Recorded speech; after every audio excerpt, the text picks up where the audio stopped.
My name is Dorothy Ellis, and I am 71 years old. There are certain kinds of silence that only age can explain, not the silence of absence, nor the kind that follows grief. I've known those too. But the quieter kind, the sort of silence that settles into your bones after years of going unnoticed, of being useful but unseen. I don't think anyone sets out to become invisible. It just happens, quietly, over time. I live in the same house my husband Henry and I bought nearly 4 decades ago. It's modest, white siding, a porch with one crooked step, and a backyard that gets just enough sun for tomatoes in the summer. We raised our only child, Jason, here. The doorframe in the kitchen still bears the faded pencil marks of his height through the years. I never painted over them. It felt like erasing a part of him, and I never had it in me to do that. Henry passed away 12 years ago. Heart failure. Sudden. He was gone before I could say goodbye, or thank you, or even ask him what I was supposed to do now. We'd always been a team. I wasn't a helpless woman, not by any means. But I wasn't prepared to be alone either. And yet, that's what life asked of me, to continue, quietly. Jason was 35 then, married to Laura for nearly 10 years. Their eldest, Abigail, had just turned 6, and there was a new baby on the way. I remember thinking how cruel timing could be, a death and a birth in the same season. It felt like life was rearranging the pieces, whether I wanted it to or not. After Henry's funeral, Jason asked if I'd consider moving in with them. I said no. My house was full of echoes, yes, but they were mine. Instead, I offered something else: support. I had the house paid off, a small pension from the school district where I'd worked in administration, and Henry's savings. I didn't need much. What I had, I could share. And so I did. At first, it was little things. A grocery run here and there. Babysitting when Laura needed to rest. A surprise check slipped under a casserole dish when they were short 1 month. No fanfare, no expectations. That was 12 years ago. Over time, small things grew. Jason changed jobs twice. Laura went back to school, and the kids, 3 now, had more needs. New shoes, piano lessons, braces, soccer trips. Each time something came up, I was there with a smile and a checkbook. I never kept a ledger, not for the sake of asking anything back. I just liked remembering, documenting. I suppose deep down, it was my way of staying tethered. If they didn't always say thank you, well, I thought that's not why I did it. They were busy, young, caught in the storm of parenting and bills and everything in between. Still, there were moments, small, sharp ones, that pricked at me. A birthday I was forgotten on.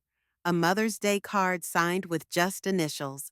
The year they took a vacation and didn't mention it until after they got back. I told myself not to take it personally. But sometimes, silence weighs more than words ever could. Every month, I'd print receipts, label them, keep them in an old floral folder I stored under my sewing machine. Not to accuse, never to accuse, just to witness. That's what I told myself. I wanted proof that I had been part of something, that I wasn't just a faucet to be turned on when needed. I didn't feel bitter, not then. Or maybe I did, and I just didn't have the courage to name it. But I was growing tired, not of giving, but of being assumed. And that, perhaps, is the most exhausting thing of all. Then came the spring, and everything changed. It was a Sunday afternoon in late March. The sun hadn't quite committed to spring yet, but it peeked through the clouds often enough to cast a faint warmth over the front lawn. I'd just returned from the church rummage sale and was sorting through a bag of mismatched linens when my phone rang. "Mom, can you come by for a bit?" Jason asked. There was a pause in his voice, polite, clipped, careful, not the kind that suggested trouble, but not the kind that suggested warmth either. It was the voice of a man preparing for a conversation he didn't want to have. Sure, I said, brushing a stray thread off my sweater. Now, if you can. 10 minutes later, I was at their house, a beige two-story in a new development with identical porches and mailbox clusters. I always felt a bit like a visitor at a hotel when I came here. Everything was neat, silent, without history. The kids were at their friends' houses, Laura told me at the door, and she motioned toward the kitchen. That's when I saw them, Jason, Laura, and Abigail, now 17 and already taller than me, sitting at the dining table like a little tribunal. Coffee cups, legal pads, and what looked like a housing brochure lay between them. I pulled out a chair. Jason cleared his throat. Mom, we wanted to talk about the future. My hands stayed in my lap. We think it's time we start planning, sorting things out, housing, assets, what goes where, who's responsible for what. Laura added quickly, it's not that we're pushing anything, we just think it's wise to be prepared. Prepared. That word sat in the room like an uninvited guest. It wasn't cruel. It wasn't even wrong, but something about it felt off, like they'd rehearsed it, softened it, so it didn't sound like what it really was. I looked at Abigail. She wasn't speaking, just chewing on the end of her pen and glancing at her father now and then. Her eyes darted to me once. She smiled apologetically, like she'd walked in on something private. Jason slid a paper across the table. We've been looking into options, assisted living, or you could move in with us officially. Either way, we should talk about how things would be managed. I nodded slowly. Good, I said, folding my hands. Then let's start with the past. I reached into my bag and pulled out the folder, the old floral one with bent corners and quiet years sealed inside. I set it gently on the table and opened it. The papers made a soft, fluttering sound, like wings. I began laying them out one by one. Check stubs for Abigail's dental surgery, a printout of the car insurance payments I'd been covering, receipts for groceries, highlighted, color-coded by year, utility bills from winters they couldn't afford heating, medicine co-pays, music lessons, airline tickets, rent top-ups. I didn't speak as I laid them out. I let the silence do the talking this time. Jason leaned back in his chair and laughed under his breath. Not cruelly, but dismissively. The way someone does when they want to end a moment quickly. Mom, he said, shaking his head, you're not an accountant. No one asked you to do all this. It was voluntary. No one forced you. His tone was soft, even light, but in that moment it split something open in me. A quiet crack just below the surface. I gathered the papers without a word, put them back in the folder, zipped it shut and stood up. So now I know how much silence costs, I said, and I walked out the door. The afternoon sun was still shining, but it felt colder than it had an hour ago. I sat in the car for a long time after I left their house. The engine was off, the keys dangling loosely from the ignition, and my hands rested on the steering wheel like they didn't know what to hold on to anymore. The folder lay on the passenger seat, slightly open, some of the receipts peeking out like a voice that hadn't quite finished its sentence. The street outside was still, the houses quiet. Not even a dog barked, just the distant hum of life happening elsewhere. I wasn't angry, not in the way people usually think of anger, not the kind that slams doors or shouts names. What I felt was colder, heavier, more calculated. It wasn't a fire, it was frost, a kind of emotion that had been building for years. So slowly I barely noticed it until it settled in my bones like winter. When I got home, I didn't turn on the lights right away. The house greeted me the way it always did, creaking floorboards, a faint smell of lavender from the sachet in the hallway drawer, and the ticking of the old mantel clock that had belonged to my mother. I stepped out of my shoes and put the kettle on, not because I wanted tea, but because I needed something, anything, that hissed and bubbled and reminded me that sound still existed. As the kettle warmed, I stood at the counter and looked out the window. The sky was a thick slate, clouded and heavy with the last of winter's stubbornness. The small garden in the backyard, once lovingly tended by Henry, lay dormant. He'd built it himself with reclaimed railroad ties and lined it with mulch. We used to joke it looked like a train station for tomatoes. I hadn't grown anything in it for years, but I couldn't bring myself to tear it out. I watched the steam curl upward from the kettle, soft and ephemeral, vanishing before it touched the ceiling. Then I walked to the bedroom and opened the cedar chest at the foot of my bed. It had held quilts once, baby clothes, love letters. Now it held something else. I reached into the bottom drawer and pulled out the rest of it. The quiet archive of nearly a decade of giving, 9 years' worth of notes, receipts, printouts, check stubs, and post-it reminders. Some had yellowed at the edges. Some were so crisp they looked like they had just been printed. I didn't know why I had kept them all those years. At least, I hadn't known until that moment at their kitchen table. I hadn't meant to keep score. Truly, that was never the goal.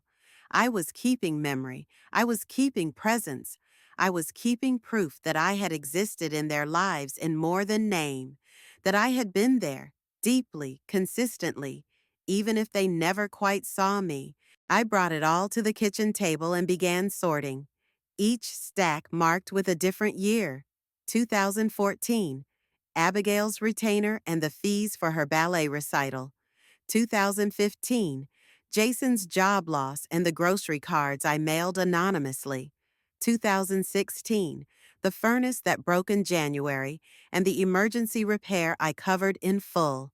Each year held dozens of line items, silent witnesses to my part in their stability. The kettle had long since gone silent. My tea sat steeped and cold, untouched. The room had grown darker without my noticing. Only the warm glow of the overhead lamp illuminated the stacks before me. I didn't turn on another light. The dimness felt appropriate. I sat for hours, barely moving, my pen gliding over paper as I made 3 exact bundles, one for Jason, one for Laura, and one for myself. Every receipt had its place, every line had its weight, every detail had been accounted for. I stapled a single sentence to the top of each stack. Not a letter, not a lecture. Just a sentence, quiet and undeniable. Just so you know who paid for the heat in your house. Then I signed my name, not out of vanity, not as a flourish, but because I needed them to remember I had a name, that I wasn't just a benefactor with no boundaries. I was a person, their mother, their anchor, and I had loved them with my wallet when my voice had grown too quiet to matter. I slipped the bundles into 3 manila envelopes. No ribbon, no embellishment, just the facts. Sealed with the kind of finality that doesn't announce itself, but lingers in the room long after. And that night, for the first time in months, I slept without waking in the dark, thinking about what I'd forgotten to pay, or what they might need next. I had done enough. And now, I was done keeping it secret. The next morning, I woke early, before the sun had crept over the horizon. There was no need for an alarm. I hadn't used one since retiring, but something in me stirred before the light. It wasn't anxiety, it wasn't dread, it was something else, a quiet resolve, the kind that comes when the words you've been afraid to say are finally out in the world, walking on their own. The house was still, and the air was cool. I moved slowly, letting the silence wrap around me. There was a strange kind of peace in it, the kind of peace that doesn't demand anything. That just is. I dressed deliberately, layer by layer. Choosing a gray cardigan, Henry had once said, made me look like the smart women in old movies. Soft slacks, comfortable flats, and the small silver loop earrings Henry had given me for our 30th anniversary. I hadn't worn them in a while, but today felt like the right day. They were simple, steady, like me. In the kitchen, I brewed a fresh pot of coffee. The sound of water heating, the gentle drip, the rich smell as it filled the corners of the house. It all felt familiar, grounding. The kitchen, with its chipped tile and faded curtain, had always been a place of small rituals. Places, I've learned, carry memory in their walls, in the way the light filters in the floorboards that creak a little more under the spot where Henry used to stand while reading the paper. Then I retrieved the 3 manila envelopes I had prepared the night before. I slid them into my old blue canvas bag, the one I used for errands, with worn corners and a tiny ink stain from a pen that had burst years ago. I didn't rush. I tied my scarf in front of the mirror, brushed back my thinning hair, and glanced at my reflection. There was nothing remarkable about me in that moment. No visible triumph. No sorrow either. Just a woman who had done something necessary. The air outside was sharp, but clean. My breath puffed out in small clouds as I walked down the driveway. The mailbox at the end of the path stood like a quiet witness. I opened it and slid in the 2 envelopes. One for Jason, one for Laura. They slipped in easily without resistance. The third envelope, the one with my name, I placed back into my bag. I would keep that one, for my own record, for memory. No note, no postscript, no plea. Just the dry printed truth, packed as precisely as a bank statement. Not a weapon. A record. Back inside, I poured myself a cup of coffee and sat at the kitchen table. The steam rose slowly. I wrapped my hands around the mug and stared out the window.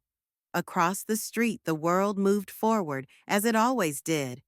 A man in his 60s came out to fetch the morning paper, rubbing his arms against the cold. A girl, maybe 12, zipped by on a pink bicycle with a backpack bouncing behind her. Somewhere, someone was mowing their lawn too early, and the faint hum drifted in like a memory you weren't trying to recall. By noon, the phone rang. I didn't pick up. The answering machine clicked on, but no message was left. At 3:17 p.m., it rang again. This time, I answered. "Mom?" Jason's voice came through the line, tense, thin. I didn't speak. "I got your envelope." A pause. "Are you keeping score now? Is that what this is supposed to be?" His voice wasn't sharp, but it wasn't gentle. It had that specific defensiveness, the kind people use when they've been caught off guard by a truth they didn't think they'd have to face, a tone that tried to turn guilt into offense. "No," I said. My voice was calm. "It sure is. The difference is the tone." There was a long silence on the other end. Not an angry one, a bruised one that held too many thoughts, none of which could find a way out. He didn't say anything else. I didn't either. Eventually, the line went dead, and he didn't call again. That silence, that vacuum where so many of our conversations used to float, returned. But this time, it didn't feel like a punishment. It didn't feel like abandonment. It felt like release. Before, silence was something I tiptoed around. Now it was something I claimed. It had space in it, air, clarity, like stepping into a quiet room after years of background noise. I could hear myself again. What I had done wasn't cruel. It wasn't dramatic. It wasn't meant to hurt, but it was meant to clarify. And it did. They would not call again, not right away. Maybe not for a long while. And I, for the first time in years, wasn't waiting. I had my name back, my voice, my place, and in the echo of their silence, I finally found my own. That evening, the house settled into quiet like a well-worn coat. the kind that wraps around you and reminds you where every seam, every fray, every warmth came from. I made myself a simple dinner, a piece of fish, some rice, green beans steamed just right. I ate in silence but not loneliness. There's a difference I've come to understand only with time. After I washed the dishes, I wandered back to the den. The old chair, Henry's chair, waited in its usual spot by the window. I hadn't sat in it in years, not because I couldn't, but because I didn't feel I had the right. Some things you leave untouched out of reverence, or maybe fear that the memory won't be the same. But tonight, I did. I sat down and leaned back. The cushions sighed under my weight, as if welcoming me home. From this angle, the room looked different. I could see the hallway, the top of the bookshelf, the faded picture of Jason at his high school graduation, his face younger, more open. A time when he used to call me Mama and tug at my sleeve for attention. I looked at that photo for a long time, let it wash over me like a wave I didn't fight. Then I turned to my papers. There were still things to put in order, not for them, but for me. I opened my filing cabinet and began sorting again. A small folder labeled Donations caught my eye. I hadn't opened it in years. Inside were old letters from organizations I had supported, church initiatives, scholarship fundraisers. Gratitude radiated from every page, even the ones asking for more. There had always been a certain dignity in those requests, a sense that whatever I gave would matter. I set the folder aside and opened a clean notepad, and I wrote down a name, St. Lydia's Community Outreach Center. They had a small food bank, a volunteer program. They helped families, real families, who looked you in the eye and said thank you. I remembered how Sister Marianne always sent thank you notes in her crooked handwriting, each one ending with a prayer and a little cartoon flower in the margin. My hands were steady as I wrote the check. It wasn't everything, but it was a beginning. I'd do more next week. I wasn't closing the door to my family. I was simply opening another. Before bed, I went to my room and lit a small candle on the dresser. A quiet ritual, a way to mark the night. I stood at the window, curtains slightly drawn, and looked out across the darkened neighborhood. Most homes were already asleep, their windows dark. Except one, Jason's house, visible across the hill. There was a light on in the kitchen. I imagined them there, maybe silent, maybe talking, maybe looking at the envelopes. I didn't wonder what they were saying. I didn't try to guess. I simply turned away. And for the first time in a long time, I went to bed with nothing in my hands. No to-do list, no mental inventory, no worries folded between my ribs. Just a quiet breath and the comfort of a night that was truly, peacefully my own.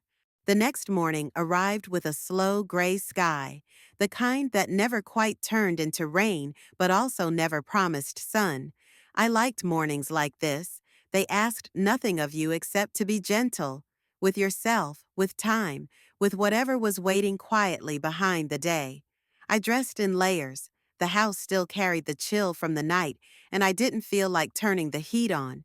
I moved through my rituals, warming my hands around a mug, feeding the cat that wasn't mine, but came by every morning, tidying the kitchen in small circles. There was peace in the ordinary, but something in me was stirring again. The envelopes I had mailed, Jason's, Laura's, had certainly arrived by now. I imagined them sitting on the counter, unopened at first, then opened slowly, cautiously, maybe even with mild irritation. Perhaps Laura opened hers at night while folding laundry. Jason, maybe over his morning coffee. I would never know the exact moment they read those numbers, those receipts, those lines of quiet evidence. I didn't need to, because today it wasn't about them. I returned to my desk and opened the folder again. The copies I had made, neatly clipped and labeled, sat where I had left them. My copy, my record. I reread a few pages, not out of doubt, but something closer to affirmation. Each line reminded me of a moment I had once downplayed. The gas bill I'd paid quietly after they mentioned the meter red tagging. The Christmas coat for Abigail that Laura had said was probably too expensive, and I'd replied, "Nonsense. It's from the outlet." The nights I'd dropped off soup or groceries under the guise of extra portions. These were not transactions. They were fingerprints, proof that I had touched their lives. I placed my copy in a new envelope. This one wasn't addressed to them. It was addressed to me. I sealed it carefully and placed it in the back of the drawer where I kept old family photos and letters from Henry. A small act, but an important one. Then I turned my attention to the other papers on my desk, brochures from local outreach organizations. I had spent the previous evening researching. Quietly, thoroughly. It was something I had always been good at, taking care of others. Now, I would just be choosing different recipients. I selected 3 groups. The first was St. Lydia's Community Outreach Center. I had visited them years ago when the church did a clothing drive, and I remembered the director, a wiry woman with kind eyes and a voice like sandpaper, who hugged every volunteer whether they wanted it or not. They helped single mothers, the elderly, families in between jobs, people who still said thank you. The second was a scholarship fund for underprivileged girls entering nursing school. It felt right. I had always admired nurses, the ones who cleaned up quietly after hard nights, who stayed long after their shifts, who held strangers' hands without needing to be told. The third was a small community initiative that provided space heaters, blankets, and utility bill assistance during the winter. It struck something in me, perhaps because I had, for years, paid for the warmth in someone else's house while mine sat slightly cold. I wrote 3 checks. Not massive, but not small either. Enough to help, enough to matter. I included short notes with each, written in my best penmanship. To be used where it's most needed. Thank you for doing work that sees people. To help a young woman feel strong enough to stand on her own.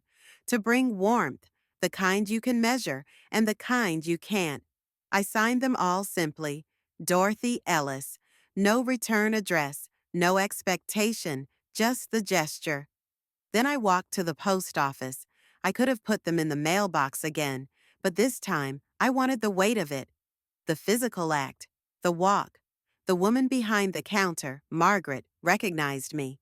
We weren't close, but she always commented on my scarves. "Something special today?" she asked as I handed over the envelopes. "Just a little redistribution," I said with a smile. Margaret didn't ask what that meant.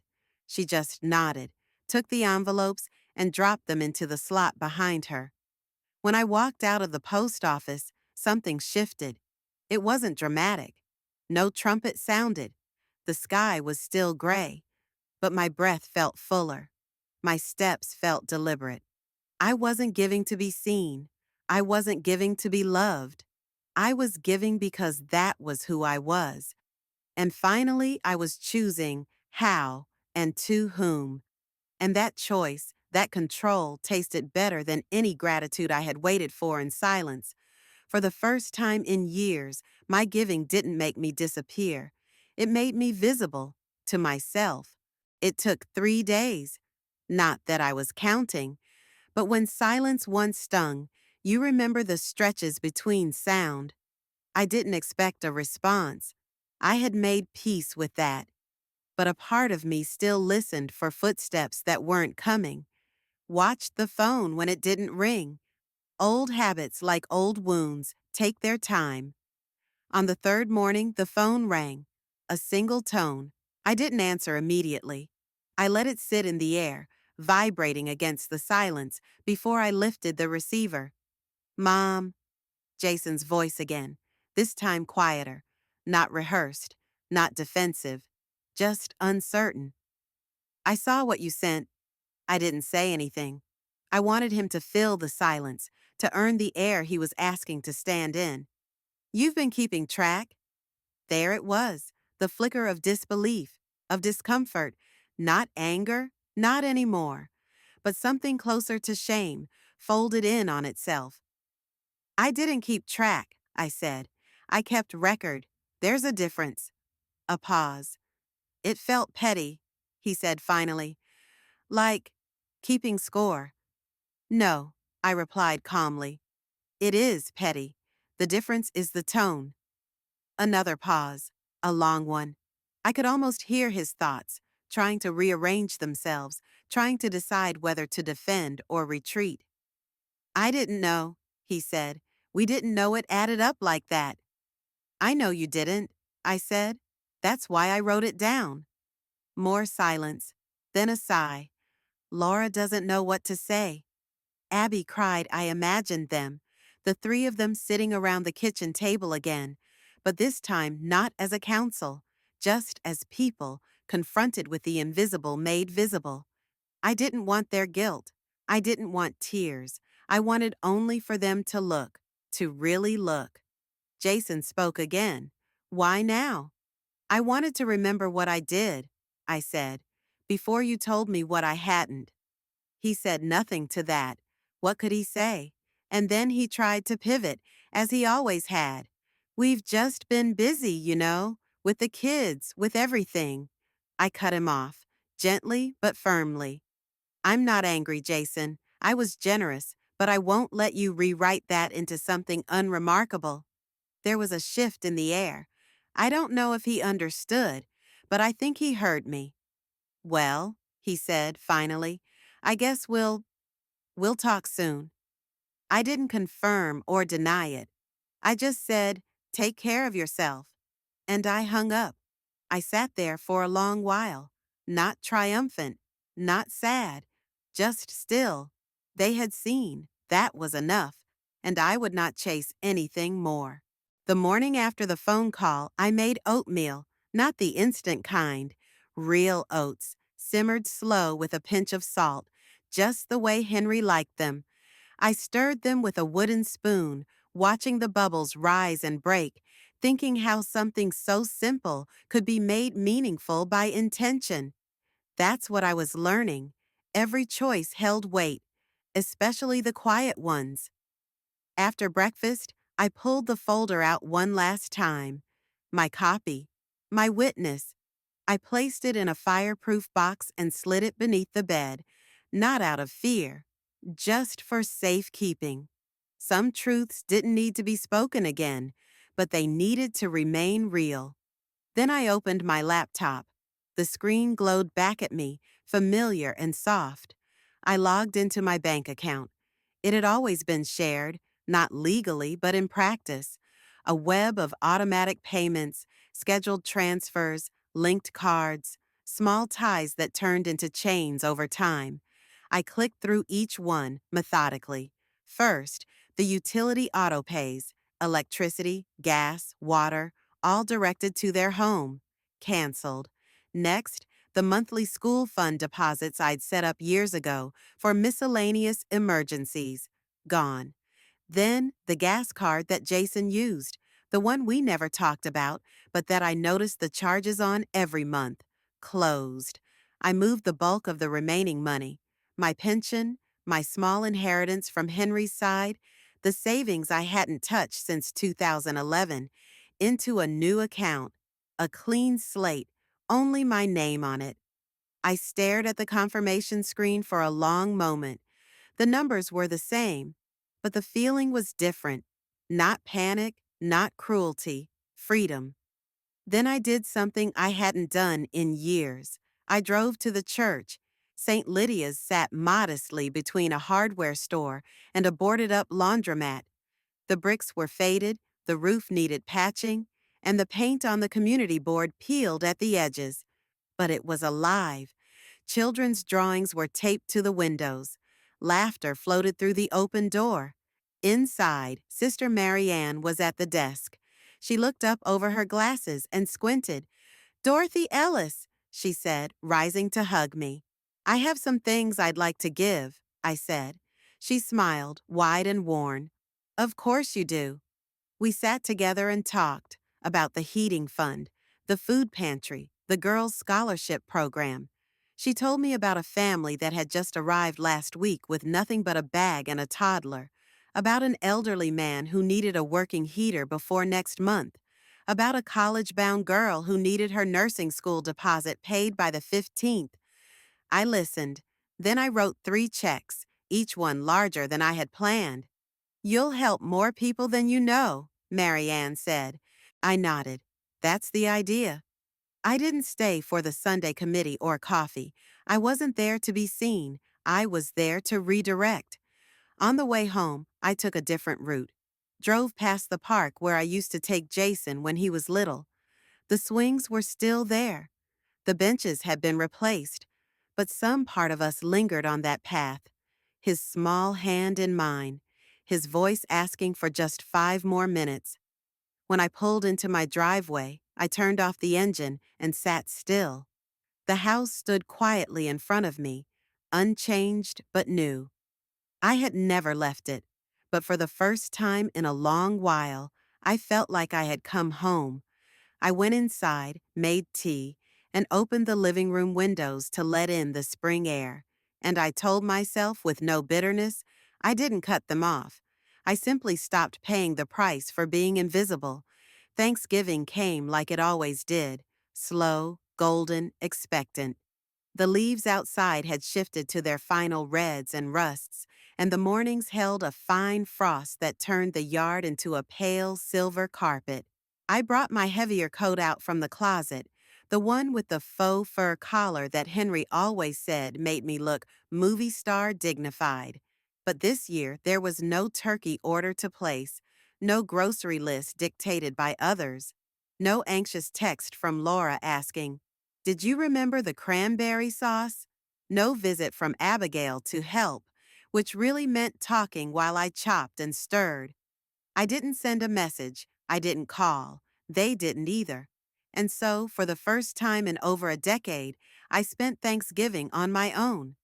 I thought it might feel tragic, empty, that I would sit at the table and stare at the walls, consumed by the silence I had chosen. But that isn't how it happened. I woke early, set the table with my favorite porcelain, the set I never used because someone always said, "Just use the regular plates, Mom."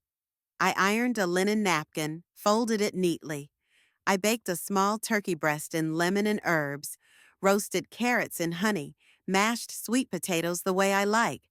No marshmallows, just butter and a hint of nutmeg. I made cranberry sauce from scratch, and I poured myself a glass of red wine. I lit a candle, just one. Then I sat, ate slowly, chewed every bite, remembered every dish as something I chose, not something I was expected to contribute. I didn't rush. Outside, a few neighborhood kids played football in the empty lot. A couple walked their terrier. Leaves blew against the steps. The day moved around me, steady and indifferent. And inside, there was no drama, no performance, no undercurrent of obligation, just a meal, just me. I allowed myself one indulgence. I opened a box of old photos after dinner, not to dwell, but to remember. Jason at 3, bundled in a snowsuit, Henry carving a turkey in 1987, Laura pregnant and laughing beside me in the kitchen, Abigail at 8 sitting on the counter, licking cookie batter off a wooden spoon. All of it real, all of it mine, none of it erased by what had changed. I didn't cry. I closed the box and returned it to its place. Later that evening, while brushing my teeth, I caught sight of myself in the mirror. My face, unchanged. A few more lines, sure.